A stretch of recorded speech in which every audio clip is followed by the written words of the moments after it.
Universalist Church of Yarmouth. My name is Joanna Landsman, and I serve on our worship council. A warm welcome to all friends gathered here in our sanctuary, as well as to our friends joining us on Zoom this morning. At First Universalist, as we often remind you, our mission is to explore our faith, embrace this community, and to engage the world as spiritual seekers. May we take these words to heart. If this is your first time to our congregation, we invite you to fill out a connection card, which is located in front of you in your pew, so that we can connect you with events and programs that may interest you. And you can drop this card in the offering plate when it's passed later in our service. For those joining us with young children this morning, there is nursery care available during the service for anyone needing to wiggle and play. Our nursery and play space is located out this side door and down the hallway to the left. And following our service this morning, all are invited to join us for a coffee hour, our time of friendship and fellowship, downstairs in the gathering room. Today, we are very pleased to welcome Bruce King, who is the Executive Director of Maine Boys to Men, to First U. Bruce is an activist, an advocate, public speaker, and who has covered a host of issues around the state and nationally.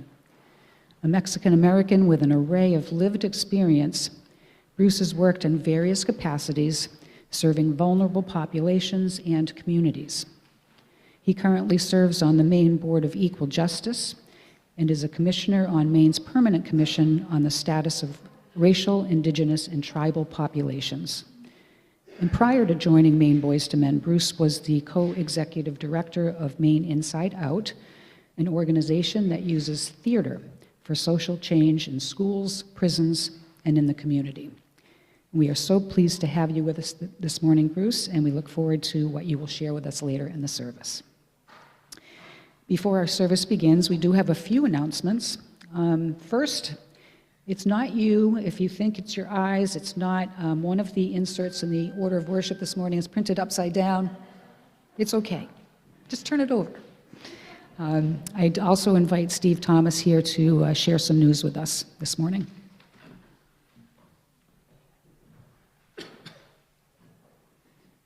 Thank you.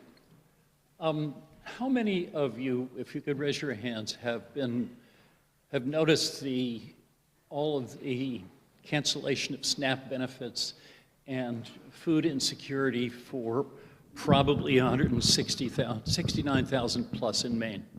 How many have noticed that? Okay. Part of my role is to be on the Faith and Action Committee, and I'm also a member of what is a Greater Portland multi-faith organizing group. That group met the day after President Trump decided to, or announced there was no SNAP benefits in November. And of course, the flurry was, what the heck are we going to do about that?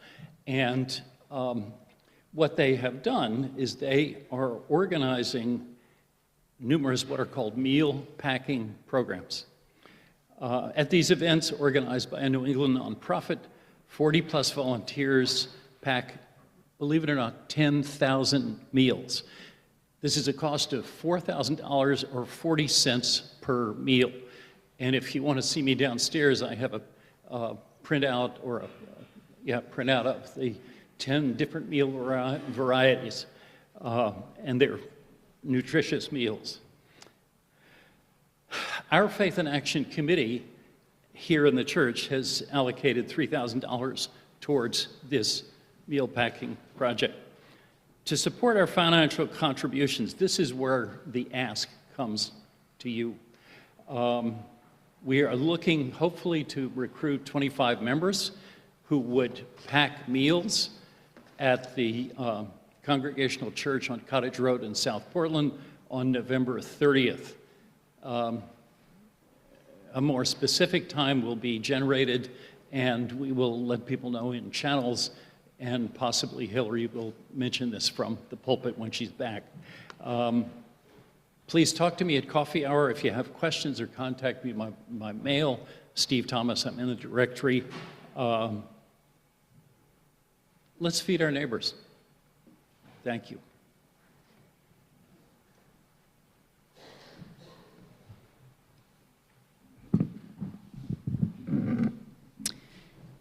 So there's a lot of special events and opportunities for engagement coming up over the next several weeks. Not enough time to mention them all, but I do want to highlight a couple. There's a New to First You luncheon next Sunday after the service. There's a Friendsgiving also on November 30th. The holiday fair is on December 6th. So I just encourage you to read more about all of these things in your Sunday morning news insert.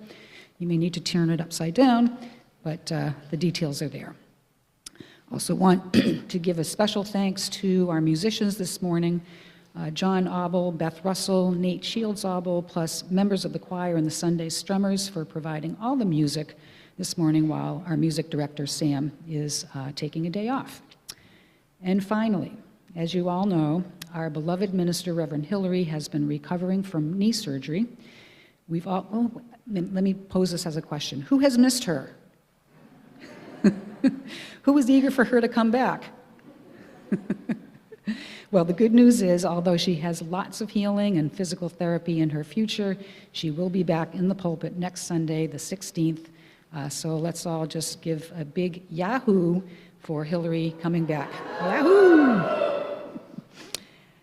But now, I invite you to take a deep breath and be here now as we settle into this time together.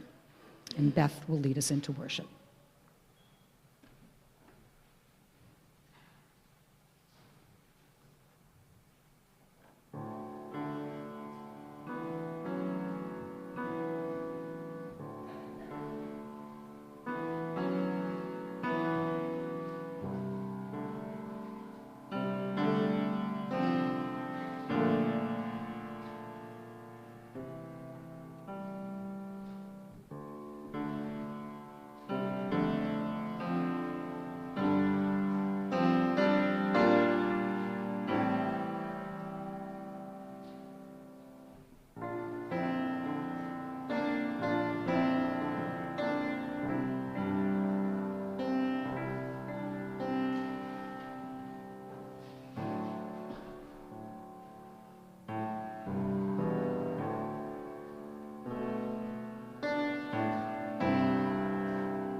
Thank you, Beth. That was beautiful.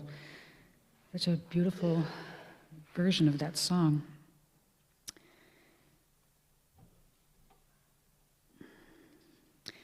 Our call to worship this morning is a poem by Billy Collins from his book, The Trouble with Poetry.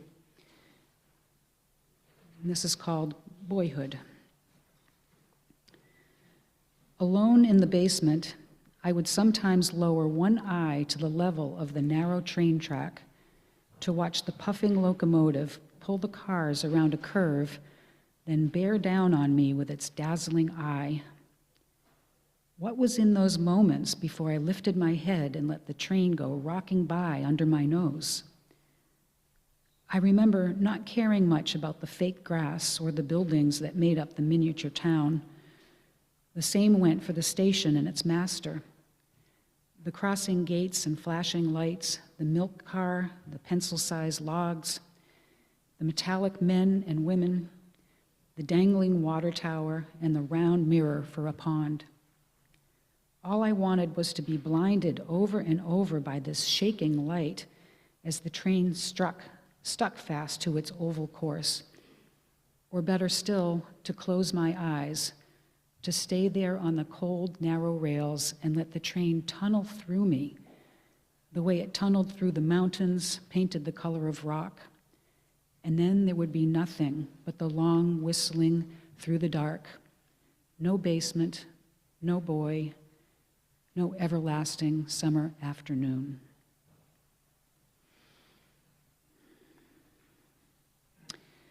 I invite you now to please rise in body or spirit as we join our voices together, along with the choir and strummers, to sing the Garden Song. And the lyrics are on an insert in your order of worship.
Please remain standing as we recite our unison affirmation in your order of worship.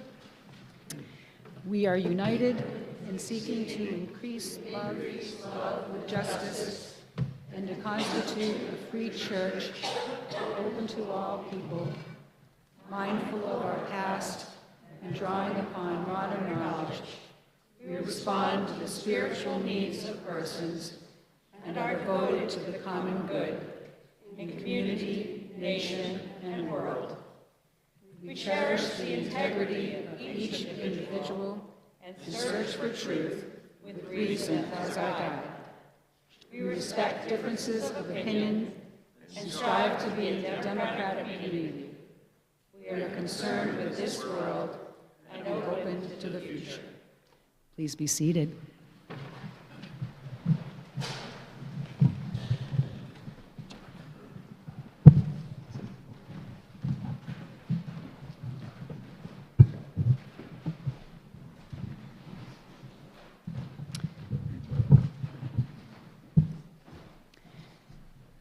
Albert Schweitzer wrote, "At times, our own light goes out and is rekindled by a spark from another person. Each of us has cause to think with deep gratitude of those who have lighted the flame within us." Are there any children here this morning who would like to light the chalice with me? I could use some help.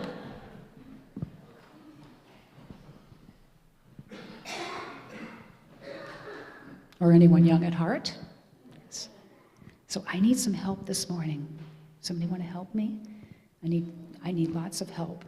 I need one person to hold the microphone. I need 3 people to help me blow out the candle or blow out the match after we light that, right? Okay. You know, it does look like a, you know what we say. And everybody's going to join. Ready? We light our chalice in peace and friendship. Good job. Thank you for holding that. And Mac has a story for us, but I just wanted to ask you a quick question. Did you see the full moon earlier this week? I did. Amazing. It was beautiful. I was so grateful to see it. It was gorgeous. Did you guys see it? Yeah. So beautiful.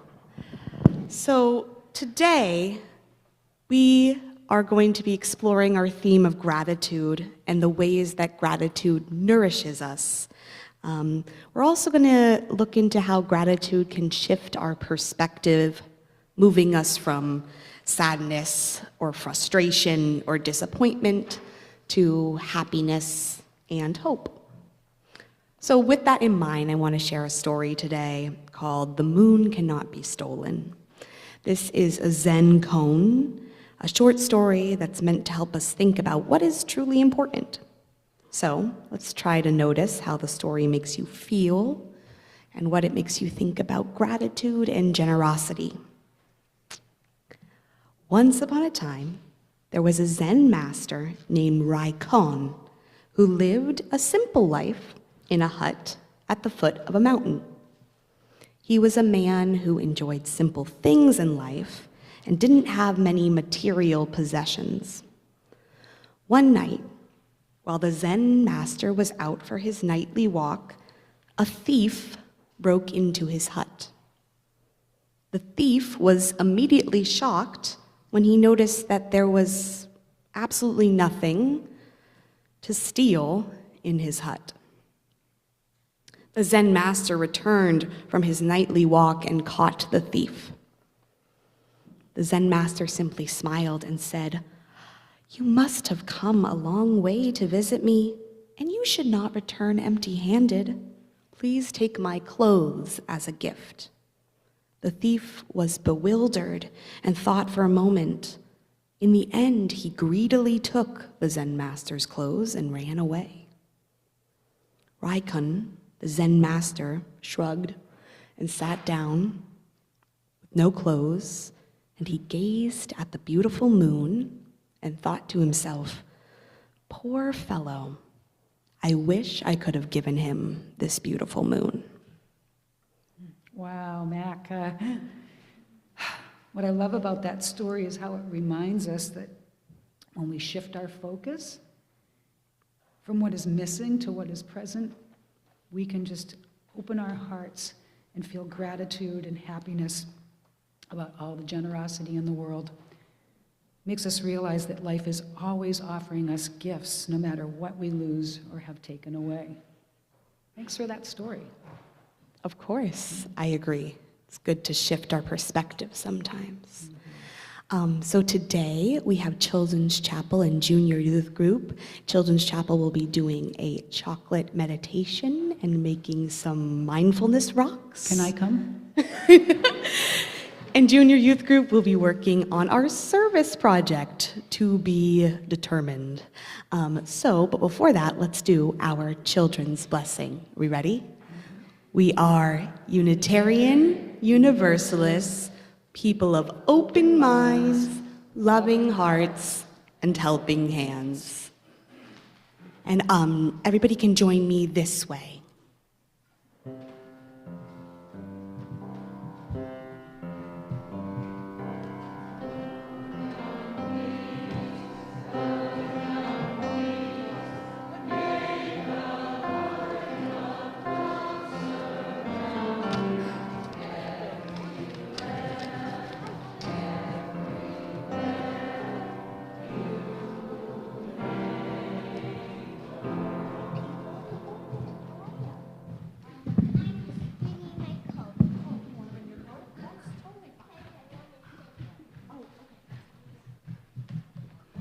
Good morning. I'm Mary Cheney, and I'm a member of the Spiritual Care Council. We now come to the time in our service that we set aside for quiet prayer and meditation. This time can be a time to reflect on events of the past week, look forward to what may come in days ahead, or offer a prayer of loving kindness to those in need of loving kindness, or simply to be here now in the fullness of the moment. Following our time of quiet, I will ring a chime, and all will be welcome to come forward and light a candle for joy, sorrow, or a concern you hold today. So won't you join me now in taking a refreshing breath in, a calming breath out, and enter into our time of silence.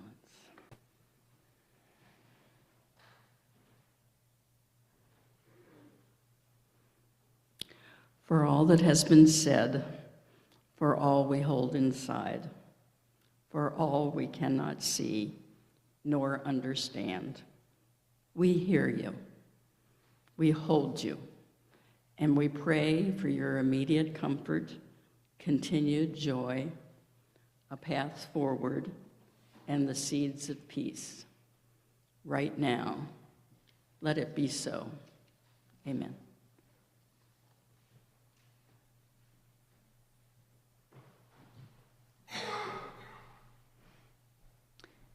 Our half plate this morning is being shared with Maine Boys to Men. You can read more about the organization in your order of worship, but more importantly, we will all learn about them together during our guest's presentation. For those in the sanctuary this morning, we will be passing the offering plate to one another, and those gathered with us online are invited to make your offering by using the donate button in your order of worship or by dropping a check in the mail. Thank you for your generosity, and to our musicians for this morning's offertory.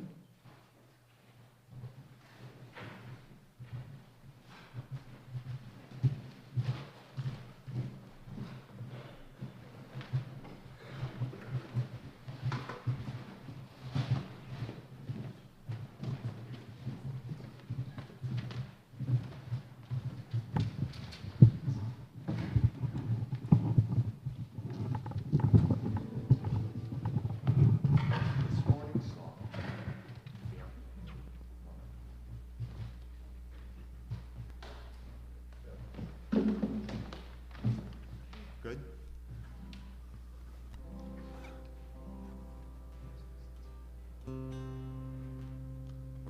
This morning's song is called Monsters.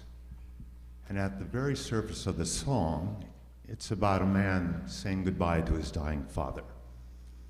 And it's very sad. This song stuck with me because, for me, it's a story about two people who have spent decades getting to know each other and nurturing a love between the two of them, so that when it's time for the father to pass, the son wants nothing but the absolute best for his father to move on. And for me, that's just the most profound example of nurturing gratitude that I can possibly think of.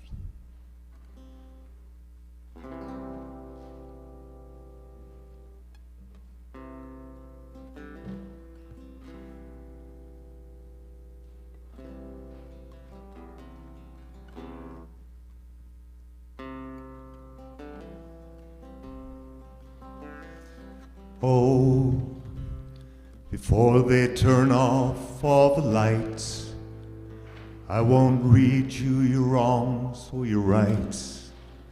Time has gone. I tell you goodbye, close the door.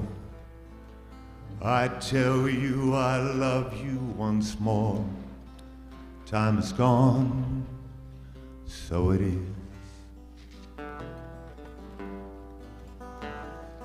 Oh, I'll read a story to you. The only difference is this one is true. Time is gone. I fold up your clothes on the chair. I hope you sleep well, don't be scared. Time is gone. Here it is. I'm not your son, you're not my father. We're just two grown men saying goodbye. No need to forgive, no need to forget. I know your mistakes and you know mine. And while you're sleeping, I'll try to make you proud. So Daddy, won't you just close your eyes? Don't be afraid, it's my turn. Take monsters away.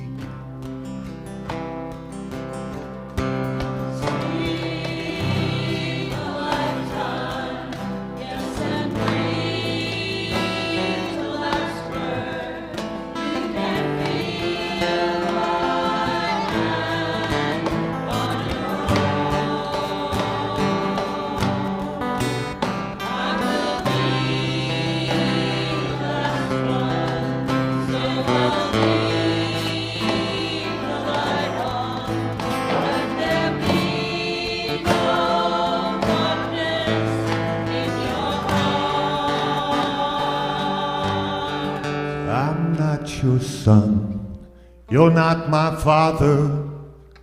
We're just two grown men saying goodbye. No need to forgive, no need to forget. I know your mistakes and you know mine.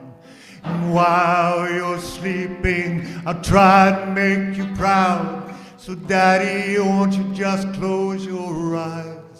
Don't be afraid, it's my turn to chase the monsters away. Don't be afraid, it's my turn to chase the monsters away.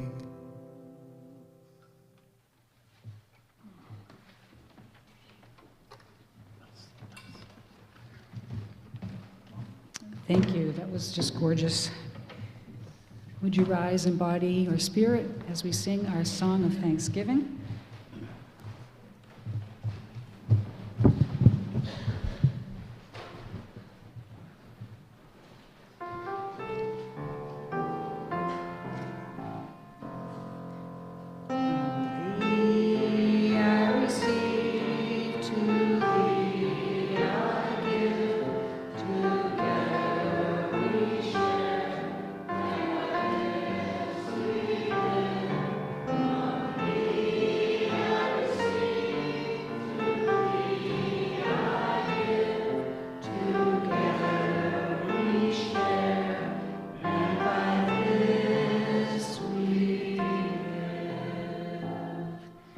Thank you, and please be seated.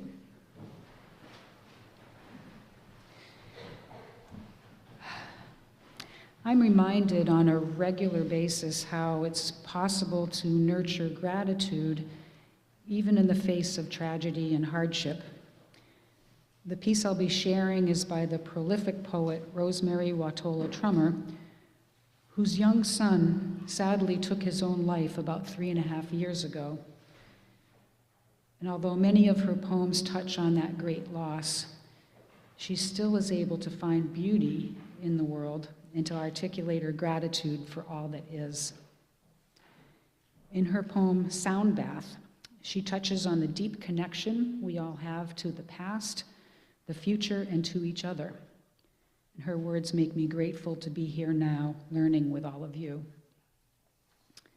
Sound bath. Even now, imagine we could step through one of the infinite doors of the moment and find ourselves in another life, repairing a net on the banks of a vast river or herding cattle down a two-lane highway, standing in line a block from a soup kitchen or guarding the entrance to the Forbidden City. Instead, we are here in the lives we inhabit. But press your ear to the other doors. Hear the traffic, the sobbing, a swelling symphony, gunshot, thunder of feet, the whimper of an infant. The world enters us in waves, waves that seep through the doors, and we wade in them. Waiting, we come to know there is no way to not be touched by every other life, no matter how distant. If you put your ear to the moment, sometimes you can hear every other ear listening for what you will do next. And I now invite our guest, Bruce King, to join us.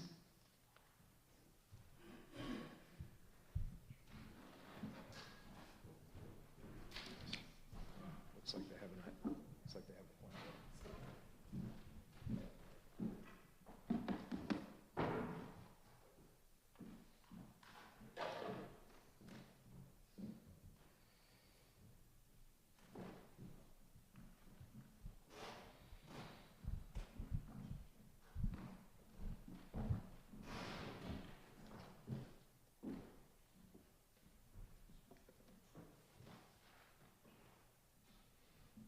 So we take a moment to set up. I just want to, in the vein of gratitude, say thank you so much for the generous donations. I really appreciate all the support, and we can't do the work without you, so appreciate that. And are the slides showing?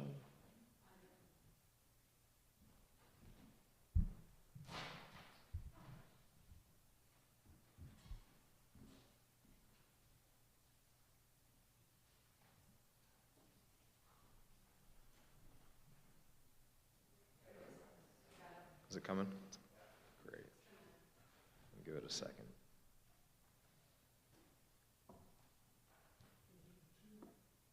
One. Should be on one. Okay, let me see if it's going to let me do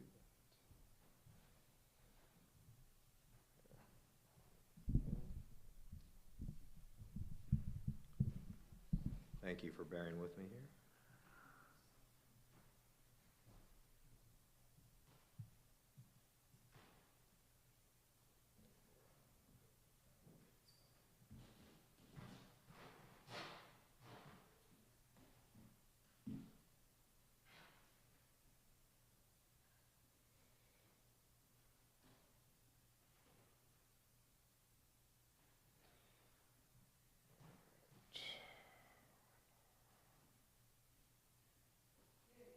We good? Awesome, thank you. As I said, thank you for bearing with me. Let's see, enter full screen. All right. Excellent. Thank you again. Good morning, and thank you for inviting me to speak at your community today. My name is Bruce King, and I am the Executive Director of Maine Boys to Men. We're a nonprofit working to help boys and men live with courage, connection, and compassion. For more than 27 years, we've been known for prevention, teaching youth how to reduce sexism and violence. But today our mission is beginning to expand. It's about helping boys and men grow whole, not just to avoid harm.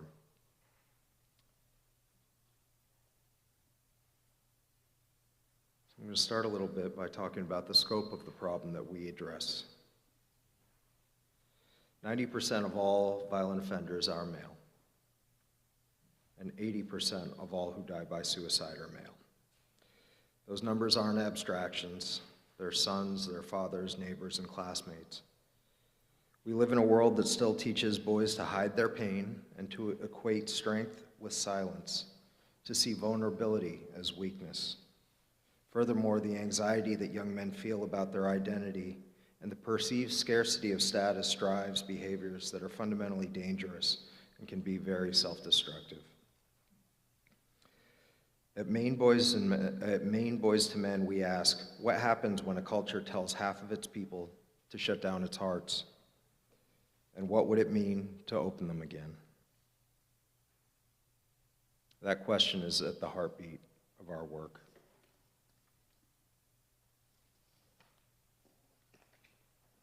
We start from a premise that boys are not broken. They are born with deep wells of tenderness, creativity, empathy, and care. But from an early age, they are taught to narrow those parts of themselves. They hear things like man up, don't cry, handle it yourself. They're taught that asking for help is weakness and that real men take risks without fear. I know these messages really well because I've lived them. When I was young, I believed that being a man meant to be self-sufficient at all costs. I learned to take big risks and to never ask for help. Those beliefs would eventually lead me to choices that landed me behind bars for much of my 20s. I spent those years confronting who I was and who I wanted to become. What saved me were the people who didn't turn me away, people who saw the humanity still in me and held me accountable with compassion. And that experience taught me that change doesn't come from punishment or shame. It comes from connection. Other young men may not have faced such consequences, but they feel the impact of the messaging nonetheless.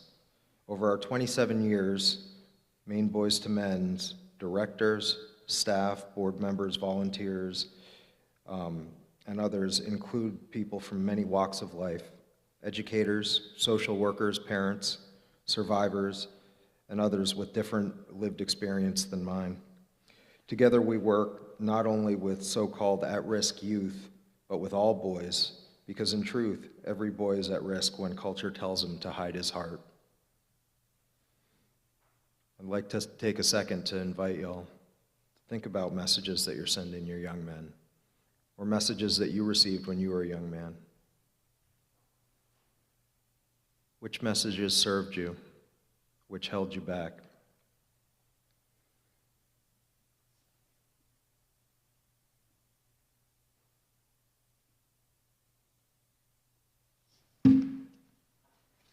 This next slide that I'm going to show is a piece that we show our high school students. This comes from the Continuum of Harm.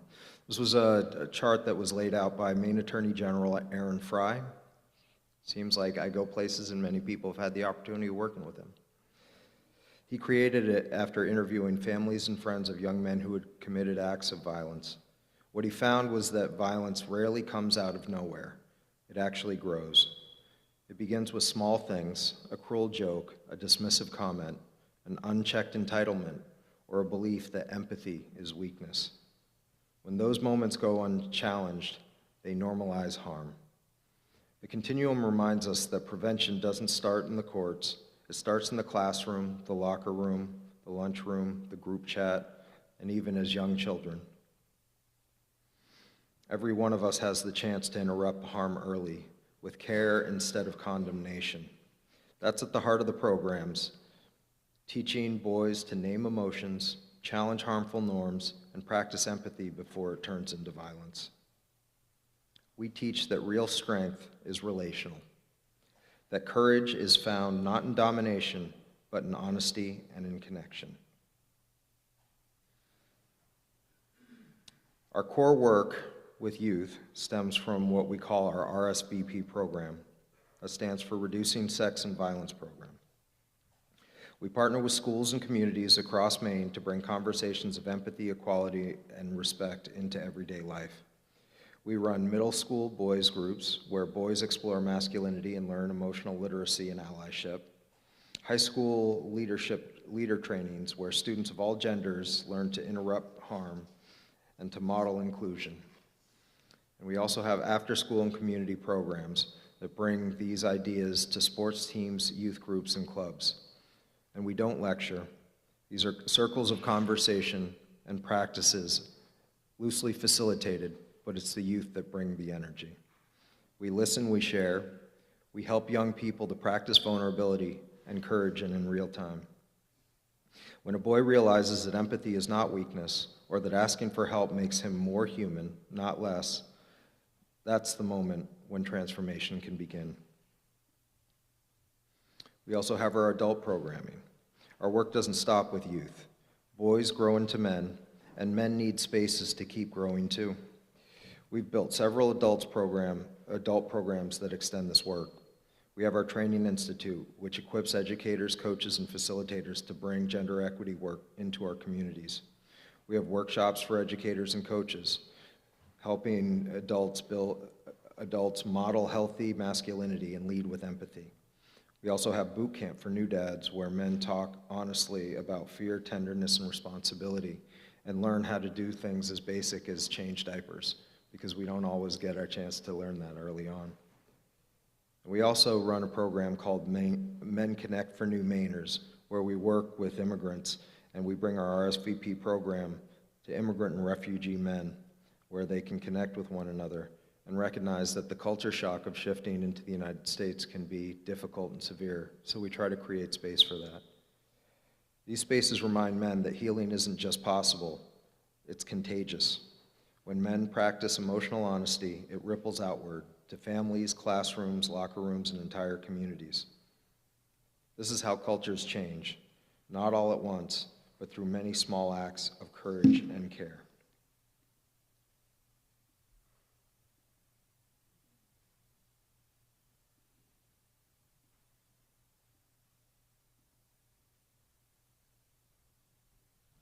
When I look back on my own journey, from a young man lost in isolation to someone leading this work, I can see how much of it has been about relationship.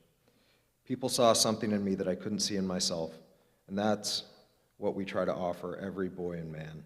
The reminder that they are not alone, that love is not weakness, it's the only thing strong enough to actually transform culture. For those of you in this congregation, I imagine that this resonates deeply, because this is spiritual work. It's about the inherent worth and dignity of every single person. It's about building the beloved community that Dr. King spoke of, a community where care replaces control, compassion replaces fear, and every boy can grow into the fullness of his humanity. So as I close, I want to leave you with a question. What would our world look like if each and every boy grew up believing that kindness was strength, that love was courage, and that community was where manhood begins, not where it ends? That's the world that we're trying to build at Maine Boys to Men, and we can't build it without you. I appreciate you listening and for caring and for being a part of a community that believes that change begins with love.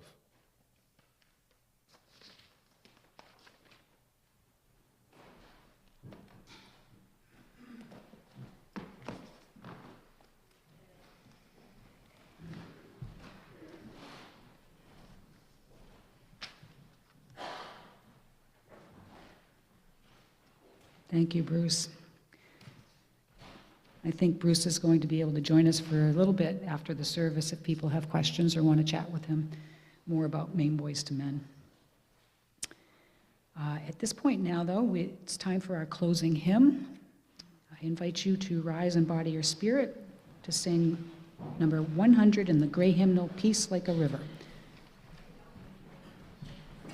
But you don't need your hymnals, according to Ann. This is a hymn everybody knows, but just to help us out, we have a caller-outer. Marie's going to call out the phrase we're going to sing for each of them.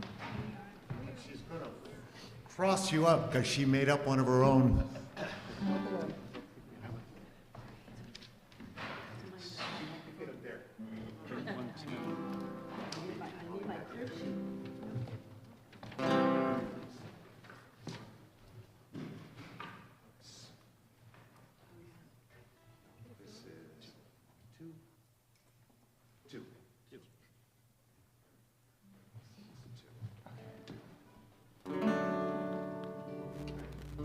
Starts out peace like a river.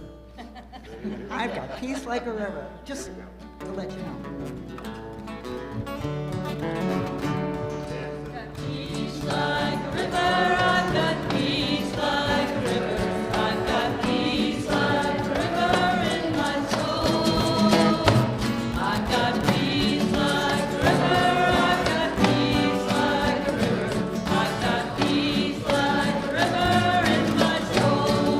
I've got joy like a fountain.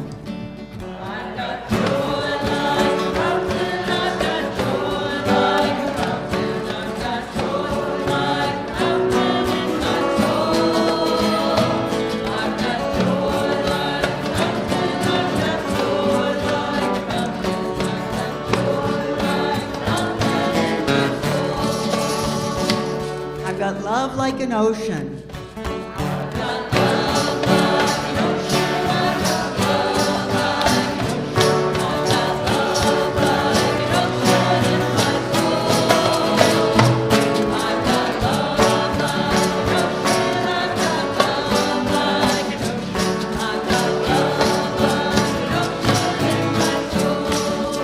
Pain like an arrow.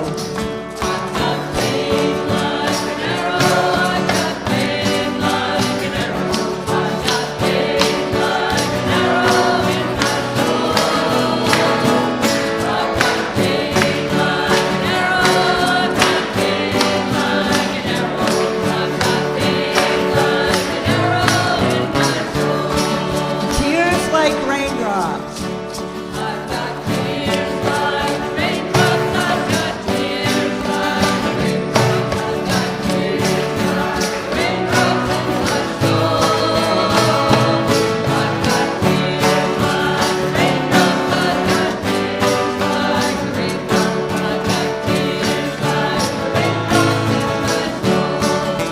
Strength like a mountain.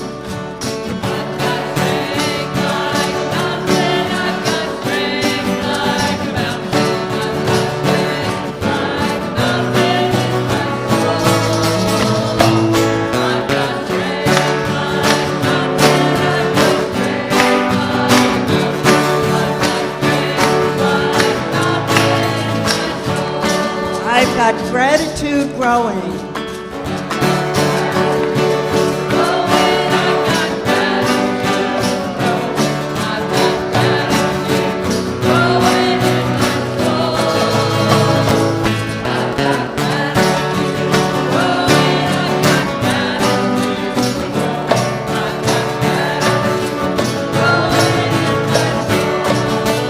One more time, I've got peace like a river.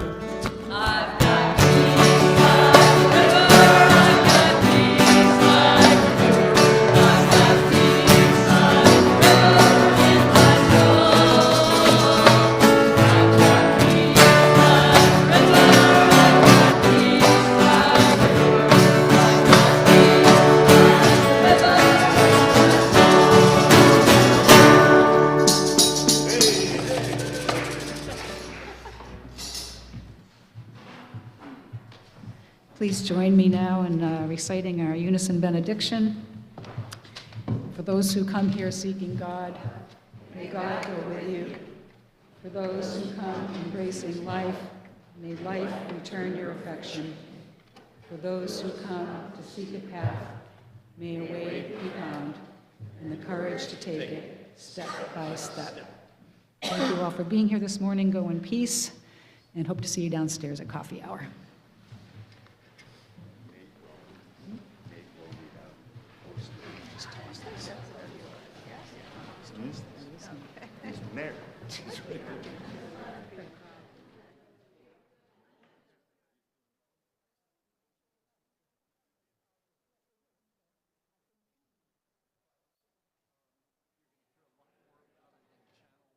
Hillary next week. So that's great. I'm so pleased. I'm so pleased. What's that? Well, that's right. You may want to talk to him about that, but that's wonderful. Thank you, Anna.